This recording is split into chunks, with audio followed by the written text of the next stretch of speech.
우리 오늘 성경 본문은요, 신약성경 히브리서 11장입니다. 히브리서 11장 1절로 3절까지의 말씀, 제가 가진 성경으로는 신약성경 364쪽입니다. 자, 11장 1절로 3절까지입니다. 히브리서 11장 1절로 3절 시작. 믿음은 바라는 것들의 실상이요 보이지 않는 것들의 증거니 선진들이 이로써 증거를 얻었느니라. 믿음으로 모든 세계가 하나님의 말씀으로 지어진 줄을 우리가 아나니 보이는 것은 나타난 것으로 말미암아 된 것이 아니니라. 아멘. 살아계신 하나님의 말씀입니다. 아멘. 네, 오늘 성경 본문의 말씀을 가지고 함께 나눌 은혜의 제목은 믿음의 본질, 믿음의 성격에 대해서 은혜를 나누도록 하겠습니다. 이걸로 좀 해주세요.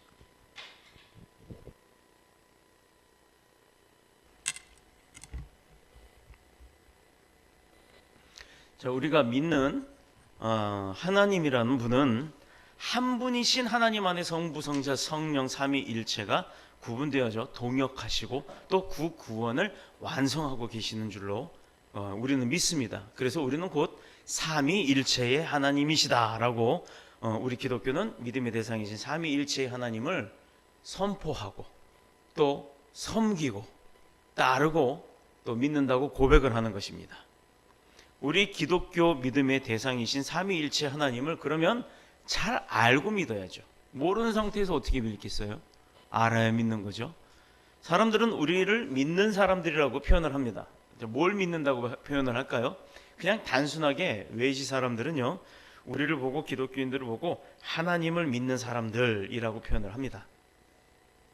그렇다 그러면 이제 우리가 믿는 그 믿음의 본래의 성질, 즉 믿음의 본질, 그것은 무엇일까요? 우리가 오늘 그거를 알아보고자 합니다.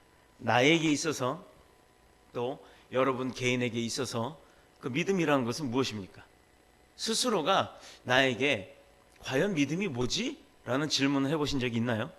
이 질문에 대답해서 자기가 자기한테 했을 때 당당하게 믿음은 뭐다? 라고 이렇게 대답을 할 수 있어야 자기 믿음의 그 본래적인 그 자기 자신의 믿음의 성질을 알 수가 있는 것입니다.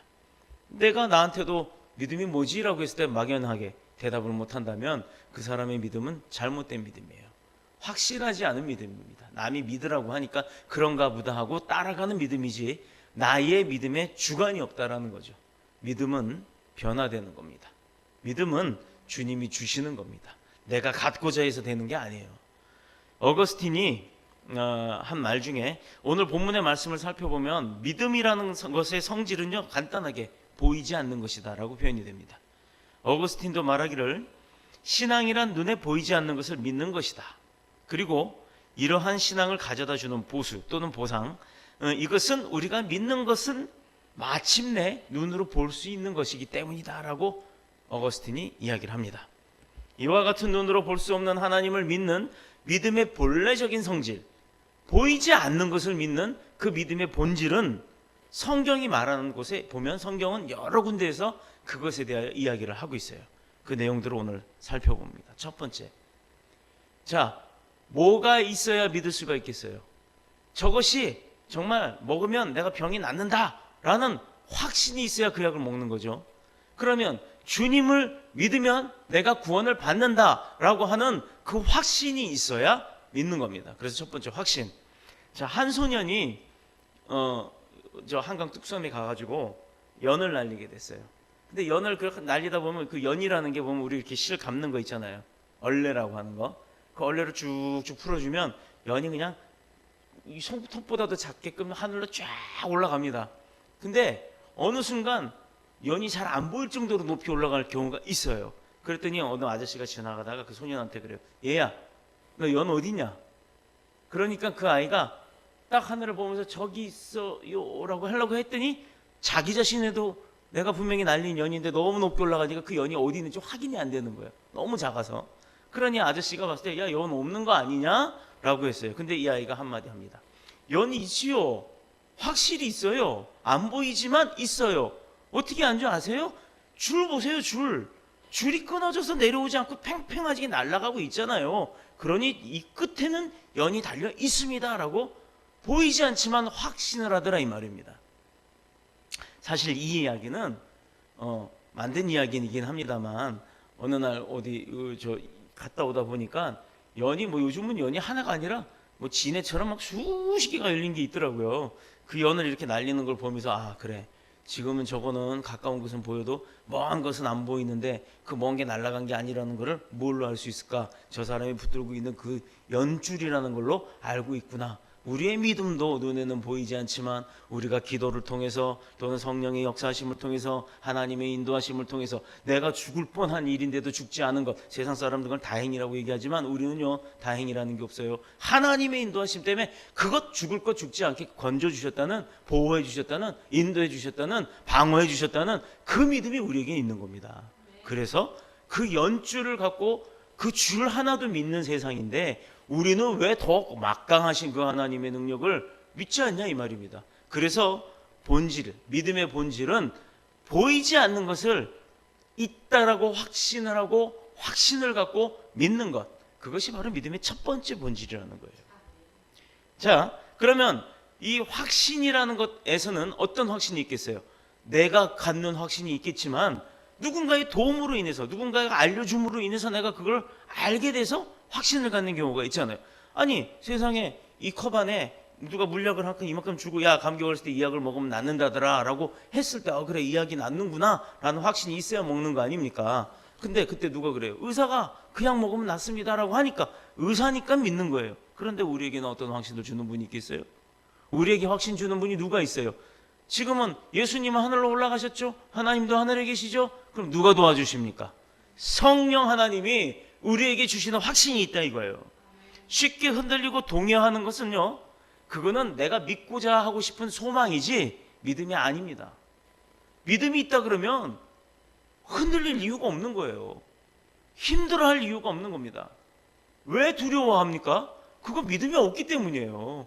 하나님이 나를 여지껏 이렇게 여러 가지 사건 가운데서도 나를 지금의 이 자리에 오도록 이끌어 주신 분이 하나님이고 그 하나님을 내가 믿으니 그 하나님이 내 옆에 지금 나와 함께 있다라는 확신이 없기 때문에 흔들리는 겁니다. 그래서 그 믿음이, 나는 열심히 그 믿음을 가르쳐 놨는데 그게 확신이 흔들려 버리면 가르친 사람은 뭐가 되겠어요? 이와 마찬가지로 우리 눈엔 보이지 않지만 성령의 확신을 통해서 우리가 믿는 게 있는 것은 흔들리지 않는, 요동치지 않는 그 확신의 믿음이 있기 때문이에요. 근데 그걸 누가 주느냐? 성령님이 나한테 체험을 통해서 주신다는 겁니다. 아멘. 노아는요 방주를 만드는 과정 가운데 여러 가지 어려움이 있었죠. 기술적인 무슨 지혜가 있었겠어요? 어마어마한 그 나무를 잘라야 되고 하는데 그 무슨 도구로 그걸 날랐겠습니까? 하나님이 하시면 돼요. 코끼리, 힘센 코끼리 보고 야 네가 들어서 날라라 시키시면 다 할 거 아닙니까? 근데 그건 노아가 못하는 거란 말이에요. 자, 그럼에도 불구하고 동요되지 않고 노아는 그 일을 했어요. 방주를 만들어냅니다. 왜요? 하나님이 하라고 하셨고 그 살아계신 하나님이 뭔가 이걸로 이루실 일이 있기 때문에 나는 그걸 믿기 때문에 확신을 가지고 그 하나님이 하실 일이 있기 때문에, 그래서 나를 시키셨기 때문에 나는 하나님이 하자고 하니까 그 확신 하나만 가지고 그 비아냥거림 속에서도 그 일을 묵묵히 진행하고 완성해냈다는 겁니다. 하나님의 약속을 확신했기 때문에 사람들은 그 끈질긴 방해, 세상 사람들이 그 아주 비아냥거림, 놀림, 그걸 다 이겨내고 모든 주변의 그 열악한 환경들도 다 이겨내고 아무런 영향받지 않고 성령께서 주시는 확신을 붙들고 그 노아는 방주를 완성해낸 거예요. 신자들 가운데는요 환경의 변화가 지나치게 민감한 사람들이 있습니다. 조금만 하면 이거 뭐 아닌가 이렇게 생각하는 분들이 있는데요, 그럴 필요 없어요. 왜? 하나님이 계시는데 뭐가 두렵습니까? 설령 내가 지금 목에 칼이 들어와서 죽는 상황이 생겨도요 얼마나 감사합니까? 그게 사고에 의했든 어떤 질병에 의했든 그 또한도 하나님의 뜻이리라 믿으면요 우리는 불안할 게 없는 거예요. 다만 검증을 해야죠. 검증을. 지나칠 정도로 예민한 반응을 보이는 사람들이 있는데 그들은요 사실 나 믿음 있어라고 하지만 그 이면에는요 두려움이 있기 때문이에요. 확신이 없기 때문입니다. 아브라함은요 셀 수 없도록 많은 자손들을 하나님께서 축복해 주신다고, 하늘의 별만큼, 하늘 별 몇 개인지 아시는 분 있으면 얘기해 보세요. 몰라요. 하나님만 아십니다. 근데 천문학자들은 그걸 세고 앉았어요. 근데 그 사람들 평생 자기가 다 죽을 때까지도 못 세요. 또 발견되고 또 발견되는 겁니다. 기술이 발견돼서 렌즈가 더 멀리까지 보면 없는 줄 알았던 그 암흑 속에서도 빛이 나는 별을 볼 수 있다라는 거예요. 그러니 세상에 별이 몇 개인지 아는 사람은 아무도 없다라는 거예요. 오로지 만드신 하나님만 아시는 줄로 믿습니다. 자손의 보증으로 얻은 이삭이 번제로 바쳐라 했을 때요, 그 아들 이삭이 죽어버리면 무슨 별 같은 아들들이 나와요. 자손이 나오겠어요. 끊어져 버리는데 대가. 그런데도 이삭은 하나님이 원하시니까 주신 이도 하나님이요 거두시는 이도 하나님인 줄 믿고 그 이삭을 붙들고 올라가는 겁니다. 저가 하나님이 능히 죽은 자 가운데서 다시 살리실 줄로 믿은 거예요. 설령 이삭을 죽인다 하더라도 하나님은 다시 살려낼 거라는 그 믿음이 있었던 겁니다. 이게 아브라함의 믿음이에요. 우리가 그냥 하나님이 예비하셨을 것이다 라고 하는 그 믿음으로 끝나지만, 아브라함은요, 그래 하나님이 달라고 하시니 제물로 내가 드려도 다시 살리실게 하나님이다 라는 그 능력을 믿고 간 거란 말입니다. 그런 자에게 그런 축복이 오는 거예요. 여러분들은 그런 믿음이 있나요? 없어요. 저도 마찬가지고 아브라함처럼 살리실 거라는 생각까지는 하지 못한다는 겁니다. 하나님의 뜻이 있겠지라는 것만 알죠. 그러니 저나 여러분이나 믿음 좋다고 자랑할 거 못 되는 겁니다. 누구에게나 시험은 옵니다. 그러나 어떤 이가 그 시험을 이길 수 있겠어요? 하나님의 능력을 믿는 그 믿음의 확신을 갖고 있는 자, 그 자만이 그 시험을 이기는 줄로 믿습니다. 믿음에 굳게 선 사람들은 쉽게 흔들림이 없다라는 것, 없었다는 것, 다니엘뿐만 아니라 여러 성경의 인물들을 보면 우리는 알 수가 있어요. 그 믿음의 주초가 뭐였냐면 흔들림 없는 반석, 즉 예수 그리스도라는 겁니다. 예수 그리스도가 모든 걸 잃었고 예언을 잃었고 이 땅에 오셔서 죽었으나 사흘 만에 부활하신 것, 그리고 승천하신 것, 지금 하나님 우편 보좌에 앉아 계셔서 다시 올 그날을 기다리고 계시다는 것, 준비하고 계시다는 것. 그렇기 때문에 확신은 다시 오는 재림의 때가 있다라는 것, 우리가 그날을 준비하며 사는 것이라는 것. 그런데 이게 확신이 없으면 왜 사냐고요, 대체. 어떤 이유로든 흔들림이 있는 것은 올바른 믿음이 아닙니다. 우리가 전하는 복음도요, 이런 확신이 없다면 복음 못 전해요. 데살로니가전서 1장 5절에 보면요, 이는 우리 복음이 말로만 너희에게 이른 것이 아니라 오직 능력과 성령과 큰 확신으로 이루어졌다고 이야기가 되어 있습니다. 왜일까요? 오늘날 많은 선교사들이요, 자기 집을 떠나 본토 친척 아비 집을 떠나 각각의 그 나라, 심지어는 목숨까지도 걸어야 되는 그런 나라, 그런데 숨어서 복음을 전하는 자들이 있습니다. 왜? 무엇 때문에? 어떤 확신으로? 하나님이 가라니까 간 거예요. 자기가 가고 싶어 간 사람, 어글리 코리안, 별의별 사람들 다 하죠. 선교사랍시고 어디서 파송했는지도 모르는 그런 사람들 가가지고 자기 배에 불리는 사람들. 우리가 가는 선교지 캄보디아의 이영식 선교사님도요, 생면부지의 사람, 선교사였지만 같은 선교사의 입장에서 이해가 되는 거예요. 간경화 말기가 돼서 몸 다 버려서, 그것도 쫓겨나서, 추방당해서, 중국에서 쫓겨나서 한국에 와보니 누구 하나도 도와줄 사람 없어요. 병원에 당장 죽는다고 들어가 있으니 간 이식을 해줘야 되는데, 동생이 나서서 해주겠다고 하는데 그 동생이 간이 너무 작아서 모자란답니다. 그러니 그 기사를 읽는 순간 내가 해야겠다라는 하나님의 명령이 있었답니다. 너가 줘라. 그러면요, 우리 같으면 어떡하겠어요? 내가 어떻게 줘? 나 알지도 못하는 사람. 별의별 생각 다 들 겁니다. 그런데 두 말 하지 않았어요. 네, 하지요. 캄보디아에서 날라 들어왔습니다. 본인 비행기 값 내고 병원에서 수술 날짜 대기 신청해 놓고 검사해 놓고 몇 개월을 여기서 자기 자비로 있다가 허락이 안 떨어져서 다시 들어가셨어요. 왜? 이제 여권 문제도 있고 하니까. 그런데 그분이 날짜를 이제 확정을 받고 허가를 받고 또 다시 나와야 돼요. 뭐 때문에? 나한테 뭐가 생기는데 대체? 왜 허가가 안 났냐면 생면부지의 사람이 아무것도 안 받고 그렇게 해줄 수 있겠냐? 세상 사람들이 의심을 하더라 이 말입니다. 왜 하나님께서 하시는 일에 대해서 세상 사람들은 의심을 할까요?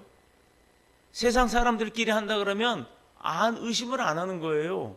오히려 돈 받고 뒷돈 거래했다 그러면 의심 안 하고 허락해 줬을 겁니다. 그러나 정작 간 이식을 순수하게 기증하는 것이기 때문에 아무런 조건 없이 예수 그리스도의 사랑 하나 때문에, 아버지께서 네가 줘라라는 그 명령 하나 때문에 하는 건데, 믿음의 그 본질을 찾아가는 것인데 왜 세상에서는 잣대를 두고 이거 거래한 거 아니냐라고 검사를 하더라 이겁니다. 결국 그것이 아닌 게 확인이 됐고 허락이 되어서 우리 선교 일정과 좀 중복이 되긴 하지만, 그래도 하나님께서는 우리 선교를 멈추게 하지 않으셨어요. 오히려 더 기쁨 가운데, 은혜 가운데 갔다 올 수 있게, 심지어 주일 예배도 드리고 있을 수 있게 거기서 현지에서 주일 예배까지 드리시고 우리의 찬양 받으시겠다고 우리를 그렇게 보내셨습니다. 이제 준비하고 갑니다. 얼마나 이게 큰 영광이고 기쁨이에요. 우리는 우리 자비 들여서 거기 왜 가나요? 하나님이 가라니까 가는 거예요. 우리는 모릅니다. 가라니까 갑니다. 뭐 준비하라니까 준비합니다. 하나님이 그 다음에 역사하시는 줄로 믿습니다. 이것은요, 성령이 주시는 능력과 믿음의 확신을 따라 행하는 하나님의 일이지 절대로 사람의 힘과 능력, 생각, 사람이 하고자 하는 그런 의욕 가지고 할 수 있는 일이 아니라는 거예요. 하나님을 확신하는 신앙이 유일한 신앙인 줄로 믿습니다. 오스왈드 챔버스는 말했습니다. 하나님을 확신하는 신앙이 유일한 신앙이다. 자, 그러면 어떤 또 확신이 있겠어요? 성령이 주신 확신 가운데 이제는 의심의 여지가 없는 확신이 있겠죠. 성령님께 주셨으니까, 하나님께서 주셨으니까 그걸 의심하지 않는 확신. 자, 믿음이란 어쩌면 그럴 수도 있다, 어쩌면 그럴지도 모르지, 혹시나, 세상 사람은 우연히 이렇게 표현을 합니다. 막연한 기대와는 아주 현격한 차이가 있는 거예요. 믿음을 가질 만한 그런 구체적인 증거들 전혀 나타나지 않습니다. 뭘 보여주고서 하라고? 아니요. 하나님의 일은 그렇지 않습니다. 아무것도 준비된 것 같지 않아요. 아무것도 이루어지는 것 같지 않아요. 그러나 하나님이 하는 건 그 수많은 사람들 중에 몇 명을 쓰시는 겁니다. 이번에 어디를 갔다 왔는데 어느 단체에서 그 베트남 무슨 행사를 갔다 오셨대요. 근데 베트남 공산국가니까 복음 전도가 힘들어요. 그래서 복음 전도를 하는데 아무도 대답을 안 하더래요. 그래서 그 많은 인원이 가서 복음 전도를 하는데 이런 효과도 없고 검증도 없나 하고 다들 시리에 빠져 있을 때 마지막으로 한 사람이 딱 나오더니 내가 하나님의 자녀 되겠소라고 할 때 그 많은 사람들이 눈물을 흘렸다고 하는 간증을 들었습니다. 이게 바로 하나님이 하시는 일이에요. 그 사람은요, 내가 크리스찬 되겠습니다라고 하면 베트남은요, 신분증에 크리스찬이라는 도장을 찍어준답니다. 그 다음부터는 국가에서 어떤 혜택도 주지 않고 어떤 일도 하기가 힘들 정도로 핍박을 하는 거예요. 공산국가다 보니까. 그럼에도 불구하고 내가 하나님 믿겠습니다 하고 손 들고 나온 사람은요, 하나님 나 쓰세요, 나 하나님 앞에 드립니다라는 그 몸의 간증이 있는 거예요. 우리는 그런 믿음이 있습니까? 여러분 만약에 공산당이 들어와 있어가지고 이렇게 예배 드리면 다 쳐 죽인다, 잡아 죽인다, 이러면 총 쏴 죽인다 이러면 여러분 여기 와서 앉아서 예배 드릴 수 있겠어요? 과연 몇 분이나 있겠습니까? 저는요 믿습니다. 다 나오실 줄로. 우리는요, 하나님이 우리를 죽여도 살리신다고 했잖아요. 죽어도 죽지 않는 믿음이 바로 우리 믿음의 본질인 줄로 믿습니다. 믿음에 신비로움이 있으며 또 이와 같은 믿음을 가지도록 우리는 노력해야 되는 거예요. 신앙은 바라는 일이 실제로 도래하리라는 것을 믿는 거예요. 우리가 믿는 것, 하나님이 하시겠다고 한 것이 이제 이루어질 거라는 것을 믿는 겁니다. 그게 바로 신앙이에요. 이건 바로 노만 빈센트 필이라고 하는 사람이 신학자의 이야기예요. 어떻게 보면 그리스도인들은요, 세상에서 두려움을 모르는 사람이 되어야 되는 줄로 믿습니다. 왜? 세상 사람도 죽는 거 두려워해요. 그러나 우리 믿는 사람들은요, 죽는 거 두렵지 않아요. 왜? 죽으면 하나님이 육은 죽어도 우리의 영은 살리시기 때문이에요. 우리의 영은 부활하기 때문입니다. 그래서 영원한 천국으로 들어가기 때문입니다. 저나 여러분이나 예수 그리스도를 나의 구세주로 영접하신 모든 분, 입술로 고백한 모든 분은 이미 천국 행 티켓을 갖고 있는 거예요. 떨어지는 게 아닙니다. 구원 받으신 분들, 이분들은요, 내가 지금 죽으나 내일 죽으나 10년 뒤에 죽으나 아니 지금 당장 죽어도 나 천국 가는데 뭐가 두려운 게 있어요? 이 세상보다 훨씬 좋은데 바로 그겁니다. 그래서 미래에 대한 구체적인 보장이 전혀 되어 있지 않음에도 불구하고 내일 뭐 먹고 살지? 뭐 필요합니까? 광야 40년의 이스라엘 백성 생활을 보세요. 필요한 거 그때그때 다 주셨어요. 그리고 조건이 뭐였어요? 하나님이 풍족히 먹고 남기지 말아라. 그날 것 그날 다 소화하고 나머지는 버리라고 했습니다. 왜? 다음날 그래야 또 주시니까. 바로 이겁니다. 전혀 미래가 준비되어 있지 않는 그런 믿음에도 마치 나 자신의 믿는 바가 그대로 이루어질 것이라는 그 믿음을 갖고 있고 그 소망을 갖고 있기 때문에 생각하고 행동하기 때문에 어때요? 나는 이미 그걸 가진 거예요. 아멘. 하나님의 약속이 은행에서 보증하는 보증수표나 우리가 넣을 때마다 찍찍 찍혀 나오는 그 통장의 그 글씨같이 그렇게 되는 것처럼 확실하다고 인정하는 사람들의 태도야말로 경이롭다고 표현해야죠. 실제로 통장 넣어봐야 빵원 하고 나오겠죠. 기껏해야 저는 한 몇천 원 찍혀 나올 겁니다. 몇천억이 아니라 몇천 원이요. 제 통장은 그래요. 항상 들어있으면 계속 뭘 쓰니까. 그런데 보세요. 왜 몇천 원밖에 없는 통장인데도 버리지 않고 갖고 있는지 아세요? 필요할 때마다 하나님 주세요 하면 들어옵니다. 그래서 제가 현수막도 하고 뭐 이런 장비도 사고 그렇게 하는 거예요. 교회를 위해서, 교회의 사역을 위해서 뭐 밥도 사기도 하고 목사님들 만나면 인사도 하고 어디 경조사에는 또 축의금도 내고. 자, 이게 다 어디서 오는 거예요? 하나님이 주시는 겁니다. 그러나 내 통장의 잔고는 항상 몇천 원입니다. 그래도 저 두렵지 않아요. 정작 하나님이 안 주시면 못 쓰는 거고요. 하나님이 주시면 주시는 대로 저축할 이유가 없다는 겁니다. 하나님을 위해서 쓰시면 또 하나님 위해서 주시는 거예요. 여러분들 저나 여러분 그 돈에 대한 현혹에 돈의 물질에 대한 구애에 너무 빠져 있지 않기를 축복합니다. 성경에 보면 예수님을 깜짝 놀라게 한 사람이 있어요. 한번 맞춰보세요. 누군가. 그가 바로 가버나움에 있었던 사람이에요. 그리고 군인들의 우두머리였습니다. 우리가 흔히 말하는 백부장이라고 하는 사람이에요. 그는 로마 장교의 신분임에도 불구하고 모든 권력을 왕 다음으로 갖고 있는 장교란 말이에요. 이 장교의 신분임에도 불구하고 주님 앞에 와서 겸손히 두 무릎을 꿇었습니다. 세상에 군의 수장이 무릎을 꿇었어요. 자기의 종이 아파하는 것이 너무 안타까워했어요. 그러니 이미 그는요 무릎을 꿇을 만한 믿음을 가진 자예요. 왜냐? 자기의 신하가 아픈 거를 아파할 정도였잖아요.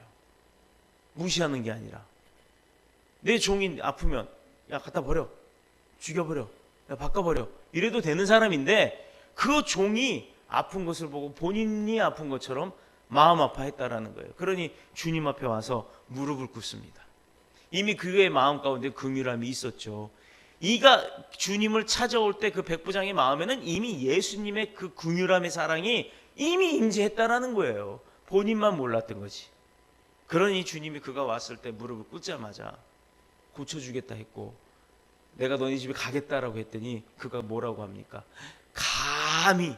감히 주님이 오시는 건 내가 감당을 못하겠다고. 그렇게 누추한데 어떻게 오시냐? 아, 장교 집이 누추하겠어요? 휘황찬란. 혹시 모르죠. 너무 숨겨놓고 막 번쩍번쩍해서 주님 앞에 보면 책망받을까봐 그거 숨기느라고 오지 마시라고 했는지도 모르겠어요. 이게 세상 사람의 생각 가운데 그렇다면. 그러나 실제로 그는 그 마음이 아니었습니다. 주님이 거기까지 오시는 것, 자기의 누추한 집까지 오시는 것 자체도 너무 황공하고 황송해서 감당이 안 되니까 그냥 말씀만 하셔도 나을 것으로 저는 믿습니다라고 그렇게 주님의 능력을 인정한 거예요. 내가 가서 고쳐주리라는 주님의 말씀에 주여 내 집에 들어오심을 나는 감당하지 못하겠사오니 다만 말씀으로만 하옵소서. 그러면 내 종이 낫겠나이다. 마태복음 8장 8절입니다. 예전에 우리가 이미 이 부분의 말씀을 나눴어요. 이렇게 대답합니다. 예수님이 그에게 내가 진실로 너에게 이르노니 이스라엘 중 아무에게도 이와 같은 믿음을 가진 자를 본 적이 없다. 칭찬하셨죠. 반대로요. 마태복음 14장에 보면요. 책망받는 베드로의 모습이 나옵니다. 베드로가 누구예요? 예수님의 오른팔. 예수님 오른팔. 귀때기까지 잘랐잖아요. 그리고 예수님 난 절대 부정 안 합니다. 얼마나 강조를 했습니까? 그런 자가 책망을 받습니다. 풍랑이 있는 바다 위로 걸어오시는 주님을 보고도 자기도 주님과 같이 걷게 해달래요. 자기도 그렇게 걸어서 빠져나가게 해달래요. 그렇게 해준대. 해줬어요. 그랬더니 가다가 지가 놀래갖고 빠져들어요. 믿음이 흔들려서. 몇 발자국 걷던 베드로가 거친 풍랑을 보고 놀라서 두려움이 생기자 그만 바다에 빠져버리고 말았던 겁니다. 그때 예수님께서 즉시 손을 내밀어 그를 붙잡으시면서 하는 말, 믿음이 적은 자여 왜 의심하였느냐라고 책망을 하세요. 예수님을 보고 따르고 자기 눈으로 그걸 다 사역들을 본 사람조차도 자기가 그 일을 당할 때는 흔들린다라는 겁니다. 오히려 본 사람이 흔들리더라 이 말이에요. 그러니 하나님께서는 분명히 뭐라고 얘기하세요? 보지 않고 믿는 자의 믿음이 더 크다라고 얘기를 합니다. 저나 여러분 못 봤어요. 주님이 그렇게 사람 살리는 거, 나사로 일어나 나와라 할 때 나사로 이러고 나오는 거 영화로 봤지 실제로 봤어요? 못 봤잖아요. 봤다고 거짓말하지 마시고 그건 영화예요. 영화. 실제로 못 봤습니다. 그런데 왜 믿어요? 왜 믿어요? 하나님이 하신 일을 믿기 때문에, 확신이 있기 때문입니다. 흔들리지 않는 확신이 있기 때문이에요. 의심은 믿음을 파괴하는 독소와 같은 존재입니다. 오직 내 안에 있는 전적인 확신만이 믿음을 가지고 있는 본래적인 성질인 줄로 믿습니다. 두 번째, 이제 확신이 있으면 다음 단계 뭐예요? 신뢰해야죠. 확신이 있으니까 믿어야죠. 신뢰, 확신이 자신 안에 있는 내재적인 믿음의 성질이라고 하면 신뢰는 외향적으로 드러나는, 그래서 나타내서 보여지는 그런 믿음의 성질을 신뢰라고 표현을 할 수가 있습니다. 어린 시절에 어미 닭을 이렇게 시골에서 키우다 보면 닭이 알을 품고 병아리가 되잖아요. 그럼 이제 어미 닭이 몇 마리 뭐 이렇게 몰고 다녀요. 그러다가 뭐 이렇게 독수리가 날아다니는 고양이가 한번 나타나든가 뭐 어미 닭이 뭐라고 깨깨 그러면 병아리들이 막 별짓하고 놀다가도 훅 달려와가지고 그 신호를 어떻게 알아듣는지 하여튼 쫙 달려와서 어미 날개 이루고 있으면 날개 안으로 쏙쏙쏙 들어옵니다. 근데 그때 보면 다리 주변, 어미 주변에서 놀던 애들은 금방 들어오지만 조금 나가요. 이렇게 성질 있는 애들이 있어요. 좀 이렇게 사춘기가 일찍 온 애들. 그런 애들은 조금 멀리 나가서 돌아다니다가 뒤늦게 오죠. 뒤늦게. 그런데도 불구하고 그 멀리서도 어디 딴 데 무슨 구멍이나 이런 데로 숨지 않고 길을 쓰고 어미한테로 쫓아와갖고 어미 날개 밑으로 팍 들어갑니다. 왜 글로 들어갈까요? 그 주변에도 보면 동굴도 있고 무슨 뭐 강아지 집도 있고 숨을 데가 얼마나 많은데 왜 그렇게 들어오겠어요?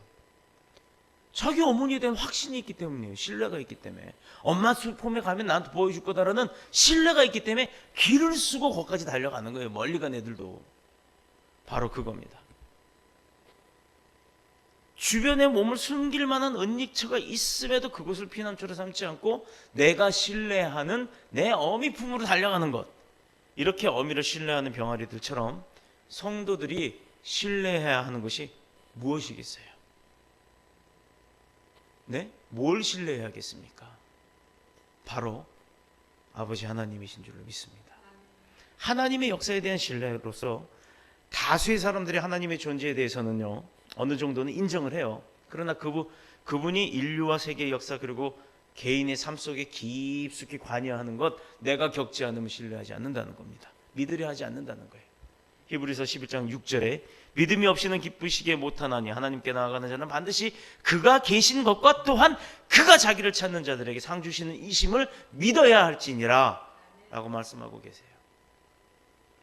사도행전 17장 27절은 그는 우리 각 사람에게서 멀리 떠나 계시지 아니하도다. 믿는 자들에게는 항상 같이 계신다고 증거합니다. 오늘도 예전과 다름없이 역사하시는 그분을 인정하지 않는다는 것은요 뭐냐? 나에게 믿음이 없기 때문입니다. 의심이 있다라는 겁니다. 그분이 계심을 믿는 사람들은요 그분의 역사 또한도 믿는 거예요. 이게 우연히 되는 게 아니에요. 어쩌다 되는 일이 아닙니다. 하나님이 하신 일이라는 것을 즉시 깨닫는 거예요. 그런데 다행이란 말을 해요. 다행.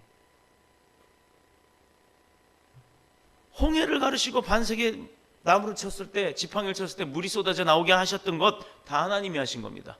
그 황량한 광야 벌판에서 만나와 메추라기 다 쏟아주신 것도 그것도 40년 동안이나 자기 백성을 그렇게 먹이신 분이 누구겠어요?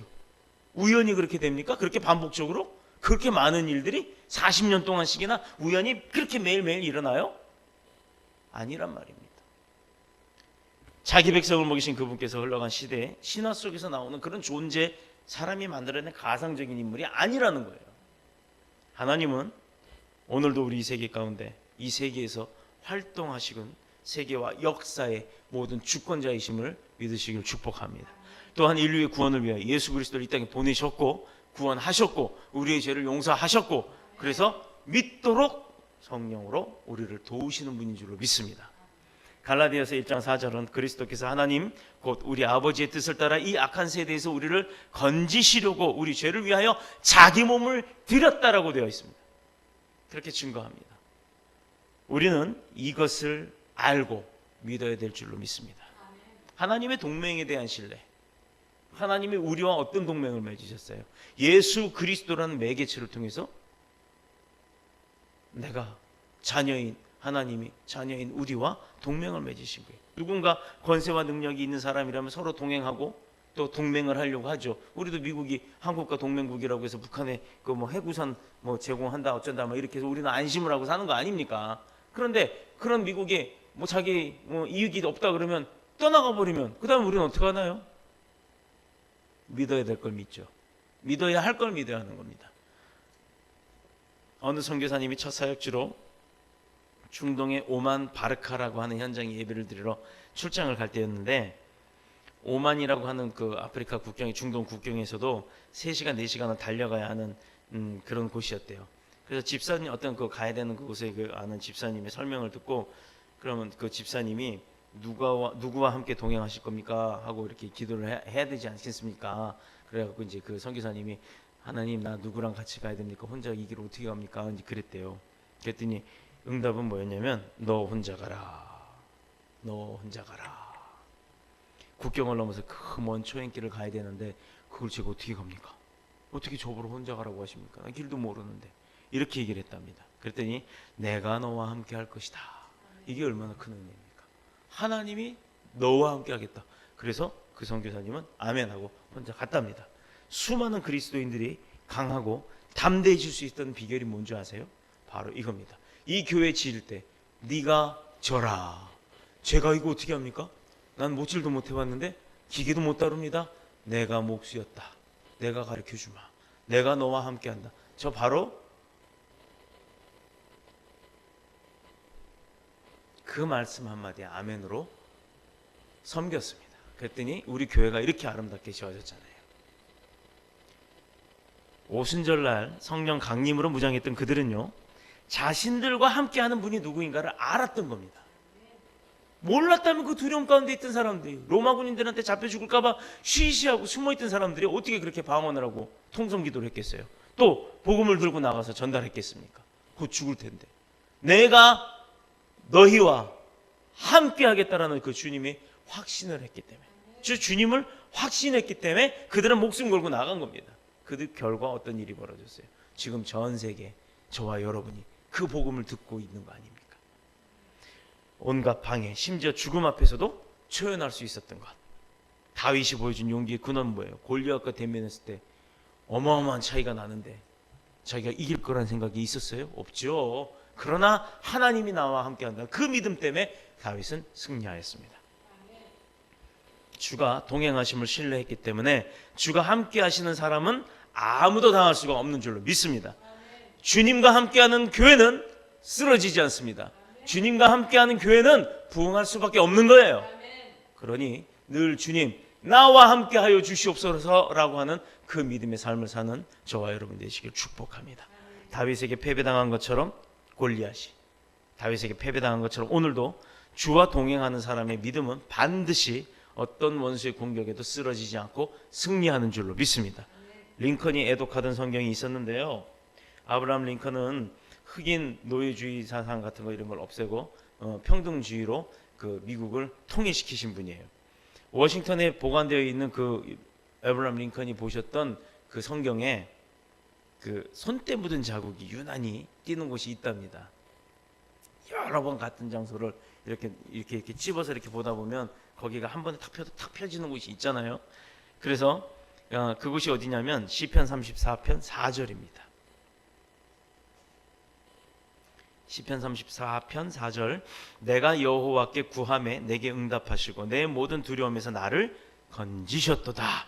아니 전쟁에서 승리한 대통령이 뭐가 두려워서 이 구절을 그렇게 매일같이 반복하며 주님이 함께하고 있음을 확인을 하고 살았을까요? 링컨이 시편 말씀을 의지해 남북전쟁과 그의 평생에 걸친 많은 어려움 속에서 하나님은 반드시 자기 자신, 링컨의 기도에 응답하시는 분이라는 것 확신하고 그럼으로 인해서 두려움에서 건져주시다는 그 소망을 갖고 살았다는 겁니다. 대통령임에도 불구하고. 저와 여러분이 그런 대통령 아니죠. 그런데도 성경 안 붙들고 하나님 안 붙들고 살 수 있겠어요? 한번 깊게 생각해 보십시오. 하나님이 사람의 마음속에 넣어주신 여러 가지 행복의 요소 중에는요, 신뢰라고 하는 것이 가장 으뜸적인 요소입니다. 그 신뢰 없이는요 불신밖에 생겨날 수가 없어요. 불신은요 어느 누구도 나와 함께 할 수 있게 하지 않습니다. 그 중에서 하나님을 신뢰할 수 있는 그 믿음을 주셨다는 것, 저와 여러분에게. 그래서 이 자리에 이루고 있다는 것, 이 말씀을 듣기 위해서 이 피곤한 시간에도 와 있다는 것, 생각만 해도 얼마나 기뻐요. 우리의 마음을 행복하게 해주시는 분이 바로 그 신뢰의 하나님이신 줄로 믿습니다. 이제 그러면 신뢰까지 생겼잖아요. 확신도 있고 신뢰도 있고. 이게 뭐 해야 돼요? 충성해야죠. 충성. 맞습니다. 행함이 있어야죠. 영국 런던의 워커 미술관에는 컨트롤러라고 하는 화가가 그린 유명한 그림이 하나 있답니다. 그 그림은 폼페이 도시 베스비우스 화산의 폭발로 인해서 그 화산에 의해 도시 하나가 완전히 묻혀버린 그 전멸당하는 비참한 모습을 그림으로 그려놓은 거예요. 화산재와 용암이 비와 눈처럼 폼페이 성에 내렸습니다. 제주도에 가보면 주상절리라고 이렇게 바다에서 그 용암이 쏟아져 나오면서 바닷물에 닿으면서 이게 막 솟구쳐요. 솟구치는데 그 결정체가 육각형 기둥으로 이렇게 막 올라오는 것, 주상, 그러니까 기둥 주자에다가 윗상, 기둥이 올라와요. 그래서 전리, 이 육각으로 잘라져서 이렇게 나오는 그걸 주상절리라고 하는 건데, 그런 관광지를 가게 됩니다. 그럼 야 신기하다라고만 해요. 자, 폼페이가 그랬다는 겁니다. 화산에 용암이 쏟아지면서 그 안에 사람이 들어가 있는 거예요. 그 안에 사람이 녹아서 뼈가 막 다 들어가 있는 거예요. 엊그저께 뭐 부산인가 어디서 편의점에서 내연관계 있던 어떤 그 주인하고 내연관계 있던 어떤 사람이 돈 빌려달라고 돈 달라고 했는데 돈 안 준다 그랬더니 이 사람이 가게 안에다가 휘발유 뿌렸대요. 그래놓고 바지 주머니 안에서 라이터를 놓고 만지작만지하다 실수로, 비디오를 보니까, 카메라를 보니까 실수로 어떻게 해서 불이 붙어버린 거예요. 자기 사실 협박만 하려고 했는데. 그래서 이 사람이 온몸에 불이 붙고 경찰관들이 쫓아와가지고 뭐 소화기 뿌려갖고 나중에 나왔는데 그 장면이 그냥 그대로 또 유튜브에 떠버렸어요. 사람이 살아는 있어요. 홀라당 다 타서 털어놓고 옷도 다 벗겨졌습니다. 살도 다 벗겨졌습니다. 그 휘발유 뿌려놓고 그랬으니 한 10분을 탔는데 그러면 온전하겠습니까? 그런데 형체는 사람 형체예요. 근데 이게 굳어져 갖고 움직이질 않아요. 완전히 살이 다 오그라들어가지고 두 팔은 이러고 아프니까 막 이러고 있는데 살아는 있습니다. 결국은 병원에 와서 죽었답니다. 화상을 입어도 그런데 용암 속에 묻혔다 그러면 어떤 형태였겠어요? 그 고통은 얼마나 컸겠습니까? 바로 그런 그림인데, 뜨거운 화산재 불이 우박처럼 쏟아지는 그 혼란 속에도 자신의 맡은 일을 감당하다 죽은 사람이 있답니다. 누구냐? 바로 성문을 지켰던 성문지기의 모습입니다. 그는요 끝끝내 죽으면서도 용암이 자기를 덮치는데도 성문을 굳건히 이렇게 탁 자리를 잡고 성문을 지키는 그 자세로 죽었다는 거예요. 그 혼란 속에서도 자신의 맡은 일에 끝까지 충성하고자 했던 그는 서서 죽음을 기다리고 있었던 겁니다. 어차피 도망가다 죽느니, 서서 죽느니 죽는 거 똑같은데, 그래 그럼 끝까지 내 맡은 본분은 내가 책임지고 이 자리가 내 무덤이다 라고 생각하고 성문을 굳건히 지키는 그 모습 그대로 용암 속에 묻혀버렸습니다. 이 그림의 제목은 바로 충성입니다.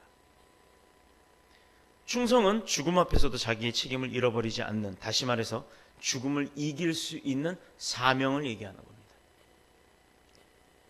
달란트 받은 저와 여러분이 그 달란트 주신 분에 대해서 어떤 충성을 해야 할까요? 마태복음 25장에는 한 주인이 먼 길을 떠나면서 종들에게 달란트를 맡기는 내용이 나옵니다. 누구는 주인이 돌아와서 이익을 남긴 종에게 달란트 이익을 남겼다고 칭찬을 합니다. 또 한 주인은 또 한 종은 땅에 숨겨두었다 그대로 가져온 종에게는 아주 책망을 했어요. 그에게 맡겼던 달란트를 빼앗아 이익을 남긴 종에게 주라. 이렇게 비유하는 말씀이 나옵니다. 그 주인이 이르되 잘하였도다. 착하고 충성된 종아, 착하고 충성된 종아, 내가 작은 일에 충성하였음에 내가 많은 것을 내게 맡기리니 내 주인의 즐거움에 참여할지어다. 믿음이란 말은 충성과 동일한 어조에 속하는 거예요. 믿음이 있으면 충성도 당연히 있는 겁니다. 왜? 행하지 않는 믿음은 죽은 믿음이기 때문이에요. 따라서 믿음에 충성이 따르고 충성이 믿음이 전제가 되어야 되는 겁니다. 주의 일에 성실치 못한 신자, 아무리 구구한 변명 늘어놓을지라도요, 믿음 없는 거예요. 자기는 믿음이 있다고 생각할지 몰라도 믿음 없는 겁니다. 하나님이 주신 달란트 충성하지 않으면, 그 달란트 갖고 하나님 앞에 충성할 수 없으면 그거는 믿음이 없는 거예요. 상황 다 있죠. 누구나 있습니다. 그래도 믿음이 있는 자는 그것을 구애하지 않는다는 겁니다. 충성은 달란트의 이해가 바탕이 되는 거예요. 하나님은 우리 모두에게 달란트를 주셨어요. 모를 뿐이지. 알고 있는 사람은 키워내는 겁니다. 그런 사람은 빨리 쓰시거든요. 각 사람의 재능에 따라 나누어 주셨다는 것, 이게 바로 달란트라고 하는 거예요. 주께서 이에 대한 결산을 할 때가 온다는 겁니다. 그러니 달란트 받아놓고 땅에 묻었다 꺼집어내면 뭐하냐 이 말이에요. 그래서 질책하신 겁니다. 우리는 자신의 몫을 알아야 할 시간을 허비하지 않게 되는 거예요. 주께서 요구하시는 것은 자기 달란트에 충실한 것이므로 먼저 이를 알고 그 달란트가 뭔지를 먼저 알고 하나님 앞에 충성한 데 쓸 수 있도록 우리는 열심을 내야 하는 줄로 믿습니다. 한 달란트 받은 종이 자기가 받은 것을 땅속에 묻어둔 것은 주인의 처사가 마음에 들지 않았기 때문에 이 일을 안 한 거예요. 불만을 표시한 겁니다. 그러나 주인은 자기가 보기에 가장 합당한 달란트를 각자에게 맡기신 거예요. 무리하게 주시지도 않으셨어요. 우리를 너무 잘 알기 때문에. 우리도 그렇기 때문에 우리의 분량 밖의 것을 욕심내면 안 되는 줄로 믿습니다. 철저하게 하나님이 주신 것 안에서 충성하되 우리에게 주신 것 이외의 것까지 욕심내지 않는 저와 여러분이 되시길 축복합니다. 그렇다 그러면 그 은혜에 대한 감사의 충성이 나와야죠. 당연히 그냥 무작정 충성이 아니라 감사의 충성. 주의 은혜를 알고 감사하는 마음을 가진 사람들은요, 충성을 할 수밖에 없어요. 되게 교회 일을 비협조적이고 뒤에서 말이나 만들고 하는 그런 사람들은 가장 큰 문제점은 뭐냐면 은혜 인식의, 은혜라는 것에 대한 인식의 결여, 부족함이 있다는 거예요. 인식을 잘 못한다는 거예요. 그리고 감사하는 마음이 없습니다. 항상 뭘 얘기하면 토가 나와요. 토가 날려요. 바울이 증거했듯이 우리 모두는요, 주의 은혜를 힘입어 살아갑니다. 나의 나 된 것은 하나님의 은혜로 된 것이니 내게 주신 그의 은혜가 헛되지 아니하며 내가 모든 사도보다 더 많이 수고하였으나 내가 아니요 오직 나와 함께 하신 하나님의 은혜로다. 고린도전서 15장 10절의 말씀입니다. 여러분께서 잘 아시는 김환란 박사라고 있죠. 63세에 이화여대 총장직을 그만두신 분이에요. 근데 이분이 첩의 딸이잖아요. 퇴임 후에 그가 처음으로 찾아간 것은 어디냐면, 누굴 찾아갔냐면 어느 감리교회 목사님을 찾아갔습니다. 제가 이제 목사 안수를 받아 목사가 될 수는 없겠습니까? 라고 물어봤대요. 그랬더니 그때 나이 63세 은퇴하신 분이라 감리교 헌법으로는 목사가 될 수가 없습니다. 그래서 목사 안수를 받을 길이 없자 김 박사님은 미국 유니온 신학교에 가서 2학기 동안 성서를 연구를 했고 결국 그 목사 안수는 받지 못했지만 돌아오셔서 강원도와 충청도 지역을 다니면서 복음을 증거하셨어요. 그리고 그분은 억압받고 무시당했던 여성들의 교육, 여성의 신장, 좀 오래전 이야기니까 그 여성들의 교육들을 위해서 일생을 바치다가 소천하셨습니다. 비록 자신은 첩의 딸로 태어났지만 하나님의 복음을 받고 구원을 얻었으니 그 복음을 받았으니 전해야겠다라는 그 사명감으로 강원도 구석구석을 찾아다니며 생명을 다할 때까지 복음을 전하셨던 거예요. 이화여대 총장으로서의 김환란 박사가 아니라 복음의 전도자로서의 김환란 박사. 그리고 그가 세상 떠나려 할 때 제자와 친구들이 모여 슬퍼했답니다. 여러분, 나는 최선을 다해서 살아왔어.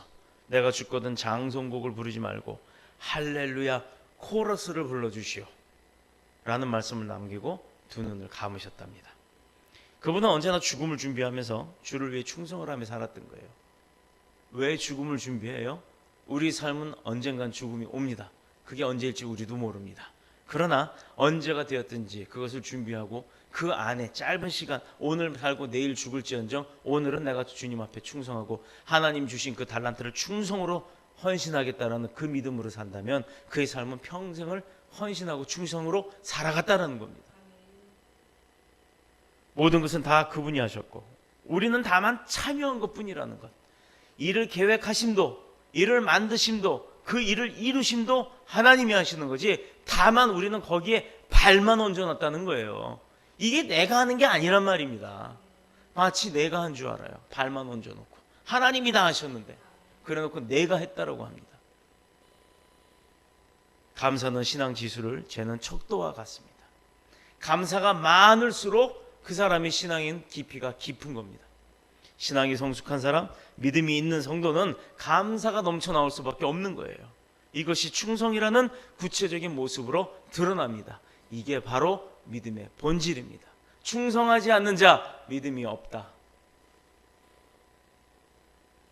믿음이 있어야 감사하게 되고 감사하는 마음이 충성을 낳는 것이기 때문인 줄로 믿습니다. 여러분께 있어서 믿음은 과연 무엇입니까? 우리의 믿음의 대상은 삼위일체 하나님 한 분이십니다.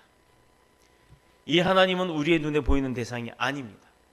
그분을 믿는 우리도, 우리의 믿음도 눈으로 보여줄 수 있는 것이 아닙니다.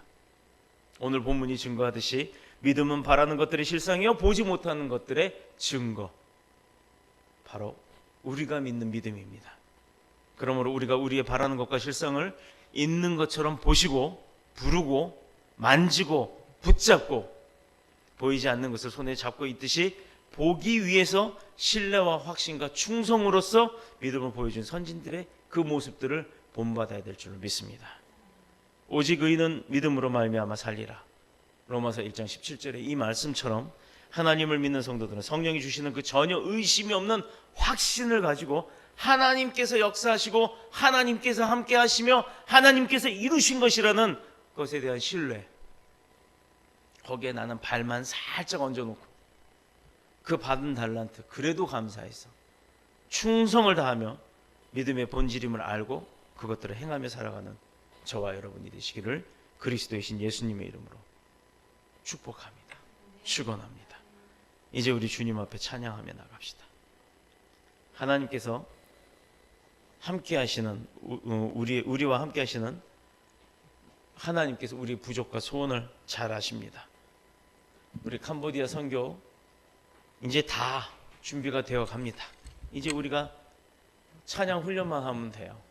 그리고 가기만 하면 됩니다. 캄보디아 선교에 따른 재정 일정 등을 주님께 구하고 내년에 시작될 모교 사역을 허락해 주시라고 주님 앞에 구하며 나갑시다. 찬양하겠습니다. 정결한 주의 집에 영광이 가득해